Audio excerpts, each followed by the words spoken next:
আহ আহ ঘাসই নাই, দুধইও না। হাই রে, দুধ কত হয়েছে আগে? এই ছাগলের 1 কেজি করে দুধ বানাইছি, আর কি হয়?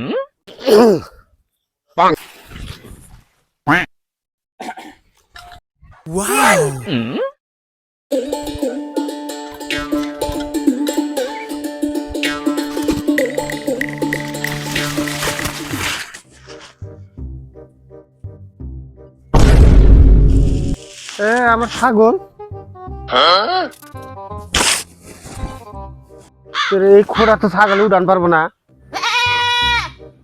সব ভাই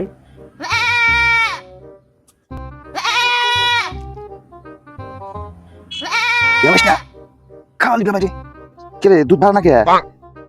এই বন্ধু শেষ, আসো দিন লোড করে নেই। হাই রে, তাই তো কই আমার ছাগল কোনে? হাই রে শালা, তাই তো কই যে আমার গাখির তুই কোনে যাবি? হাই রে, আমার ছাগলটার গাখির রুটি বানা নিয়ে যা। এটা বিচার হলো, উচিত বিচার করবো, তক চিনি নাই আমি। হাই রে।